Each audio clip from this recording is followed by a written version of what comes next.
Hello, my fellow gamers. We're talking best RPGs on Game Pass you can play right now. Welcome back to Comfortable Gaming. Like and subscribe. We do everything Game Pass. And starting this list off with The Outer Worlds. Now, this game takes in a sci-fi future, very similar to mixtures of Fallout New Vegas. Obviously, it is made by Obsidian, and a little bit of mixture, maybe a little bit of Mass Effect, but it is a little bit different than that. It is a first-person RPG shooter. It is open world that you discover different planets. It's really awesome dialogue. There's different factions to join and things like that. Build your own hero, build your own different class brawler, whichever way you want to play. Be a villain, be a good guy, help people out. There's so many options, as always was with, for example, Elder Scrolls games,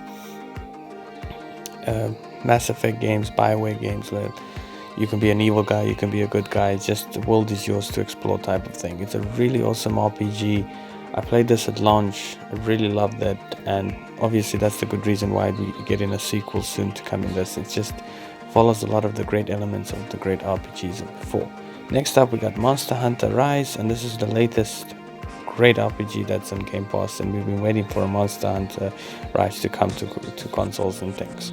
Very awesome game, check it out. Next up we got Dragon Age Inquisition, and I know some of you are gonna say, what about Dragon Age Origins and stuff? I mostly put the latest games and stuff, so I will make another list of best classic RPGs in Game Pass, like Dragon Age Origins, etc, etc. This obviously won Game of the Year in 2014. It's such a great game. Like, I recently replayed all of the Dragon Age games, and they're just such a great classic. They're gonna be a classic forever, and it's just a great RPG games. You can't really go wrong with Dragon Age, and especially Dragon Age Inquisition, with dialogue with your companions, building a story, one of the best stories in RPGs. Really great aspects. Everything about this game is amazing. Next up we got Elder Scrolls V Skyrim Special Edition, and if you haven't played Skyrim at this point, I don't know, go check it out and play it. And it's been re-released I don't know how many times and over again, and just with a good reason. Like, just watching this video just kind of makes me do new things, make a new build and go play Skyrim again, because I'm one of those people, I suppose, that just can always play Skyrim. And obviously its previous predecessors, Oblivion, Morrowind, are also in Game Pass, but I added Skyrim here for new players and someone looking for RPGs that maybe has not played Skyrim yet. And now we got mods as well on console with the special edition, so it's a great game to play. It really is, and Skyrim is always a good fun. Next up we got Mass Effect Legendary Edition. Now this is all three Mass Effect games into one game, and this is one of the best games of all time. I think Mass Effect has just been such a great game, such a huge impact of gaming when it came out, and still with this new Legendary Edition you can experience all of that yet again. Take Shepard again, fight the Collectors, the Reapers. Really awesome RPG combat systems in the game. Awesome way with the companions interact. Again, you can be a really good guy, really, you can be a complete asshole, you can be whichever way you want to approach the game, how you deal with your companions, who you save. Like, every decision is very critical, and this is one thing I've always loved about BioWare games, the Dragon Age, Mass Effect games. It's how whatever you do affects the entire story and everything of the game. And all three Mass Effect games are here with all its DLCs. It's one of the best games you can play on Game Pass, with hundreds and hundreds of hours, and one of the best RPGs probably of all time. So do check it out. Next up we got Assassin's Creed Odyssey, and I do want to say this is my favorite Assassin's Creed of all time, but I kind of feel guilty because it does take away a lot of the great elements that the old Assassin's Creed games gave. But what it does offer, this game was completely pushed into more being of like an RPG game, more than a open world RPG game, than Assassin's Creed game. I mean, it still has those elements of Assassinate and things like that, as it does, but you really can't go wrong with this game. And it's such a great open world in Greek mythology. As you play this Greek mercenary, you can either join Spartans and reap havoc across the world as you're trying to figure out what the cult of Cosmos are doing. Really fun story. I really enjoyed it for Assassin's Creed game. Really awesome ancient Greece open world. There's so much to do here and so much to explore. It's a massive game with really awesome combat, really awesome RPG columns. The world is absolutely beautiful and so many things to do. It's a great Assassin's Creed game, I suppose. Next up we got Eastward, another really great indie game on this list. It's a great RPG. It takes place in like a near future where a plague called Misam almost wiped up the world and things like that. And it's just got very good art style, design, gameplay, and it's all about puzzle solving as you switch between two different characters, level up, get items and things like that. It's very done, very thorough. The journey is so beautiful in this game, to its story and everything. It's got that nostalgia feel to it. It grips you in. There's so much levels and elements to this game that just keep surprising me, and it's one of the best games that not a lot of people know on Game Pass. I absolutely love it. And it's a highly recommendation to check out and play if you like these sort of style games. It's really good, really clever game, and it will leave you very happy. Next up we got Fallout 4, and obviously, like I said, with Dragon Age and Elder Scrolls, I'll do another classic RPG on Fallout New Vegas and stuff, because in my opinion that's what this is, and the best Fallout. But Fallout 4 is a great game, and anyone jumping in never played Fallout, it's set in like a post-apocalyptic world.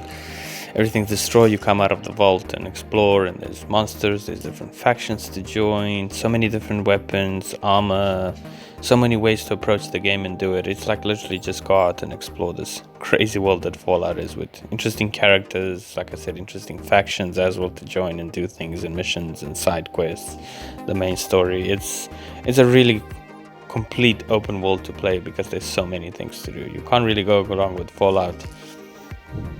And next up we got Immortal Phoenix Rising, and like we spoke about Assassin's Creed Odyssey being more like ancient Greece and stuff, now boost that up with more mythological Greece and mix it with Zelda puzzles, climbing and things like that, and then you add mounts into the game and all sorts of different things.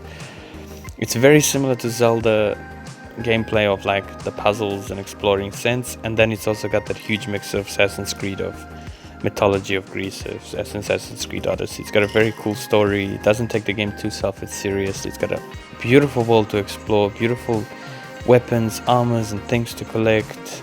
It's just a stunningly very fun game, surprising from Ubisoft. There's just something a little bit different and something a little bit new from them that just mixes their genres of games with other games. It's just really lots of fun of game, and I just love this one. Next up we got Middle-earth Shadow of War, sequel to Shadow of Mordor, and if you're a Tolkien and Middle-earth fan, this is one of the most uniquest Middle-earth games to play and things in its sense. You play as Talon, who's this wraith who's been taken over, died and came back as a wraith, and you can command and control your own orcs as you fight in Mordor against Sauron and his minions and things like that. It's got a very unique system, revolutionary system that was introduced called the Nemesis system, that completely changes everything. Like every decision, every orc you kill changes. The orcs can hunt you, you can control them. It's just such a very clever system that you need to experience if you never used it. And it's just taking precedence in one of the most amazing universes, fantasy universes in the world, in Middle-earth and things like that. And it just builds upon everything Shadow of Mordor did well and just continues over. The gameplay is very similar to if you play the Batman Arkham games, so it does feel that way, the combat style in that sense. And it's just Middle-earth on steroids in a way, or Mordor, and so many things to do. Really great one to check out if you still haven't played this game. It is on Game Pass. Another indie gem, Omori, is a really cool little game where you play as this teenage boy stuck in this like dream world avatar, and you got different friends who have different skills to exploit, unique skills in battle, different the way you approach these two different towns, and as you traverse the place, it's also got that old school traditional art style and thing of the game. There's a lot of puzzles also to solve, obviously, and things like that. It's a very small little awesome game that's a very clever and fun game to play. If you like these relaxing puzzle solving little games, they're quite rewarding. There's a lot to do in this game. It's very cool, and I always say in all my videos that don't sleep on these small indie games, because there's so many great gems on Game Pass. And speaking of a game that shouldn't be this good, called Pendament, which is also another indie game. This was a day one release last year, as you play like the detective in the village and in the town. It's set in medieval times and with plagues and sicknesses. As you detective around everything, trying to figure out who murdered who did this, and things like that. So it's a very clever game, and it shouldn't be this good. It's just you think, okay, I just solved this. Who's done this? It's done so extremely well. This is one of the most biggest surprises I played last year on Game Pass. That just how everything changes, the shizzins, how you catch this on how this is done. It uses your brain extremely well to think about and everything. It's a really cool game, really cool game, and it's something that a lot of people overlook, thinking, oh, this is just some small annoying game, and just it's a really good game, and comes from Obsidian out of all people, and never thought they would make a game like this. But this is just a really brilliant little gem on Game Pass to play.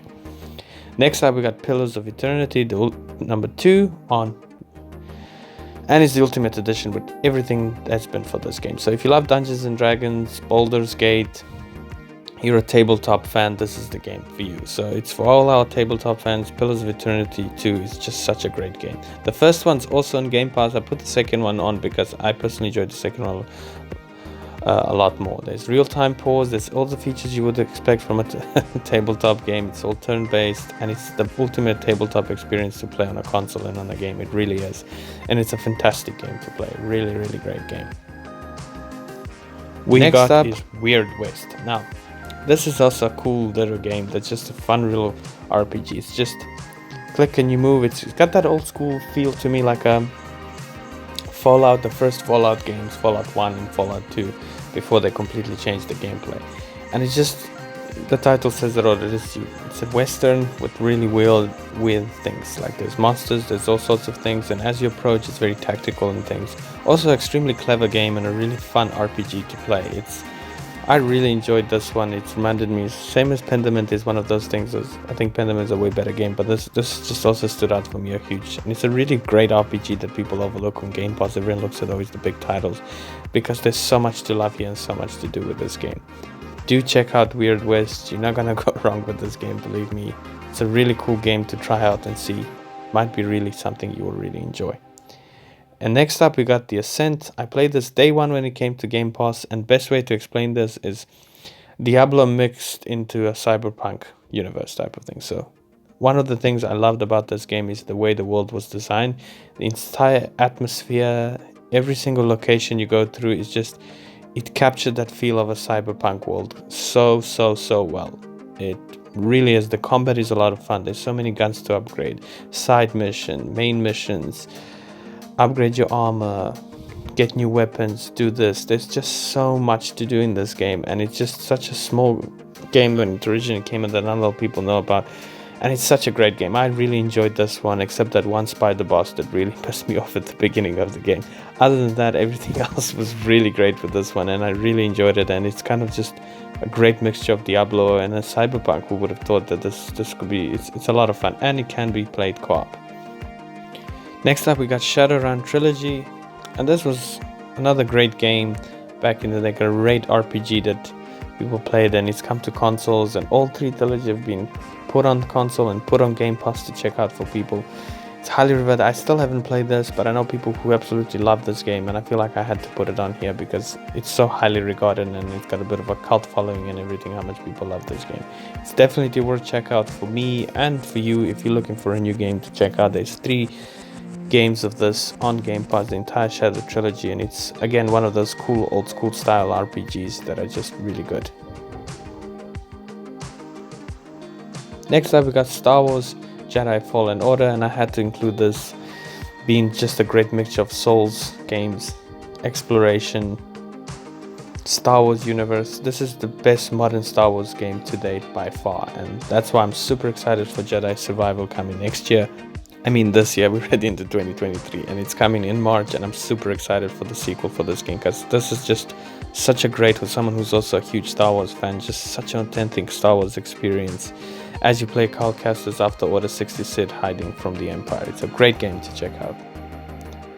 And next up, we got Tides of Numenera, and this is also very set in like a futuristic. It tries to copy a little bit what Pillars of Eternity and those sort of games do in a sense, in just its own weird, completely different style. It's also a very clever game, as you got different allies and people you play with and do this. It's a very weird game and very unique, and it's something for some people might not enjoy this, some people really love this game. So it's kind of a both, but it's a really cool RPG that a lot of people miss, and I think it's always worth a try because some people really fall in love with this. I found it very interesting, some people didn't, but it's a really cool RPG to check out.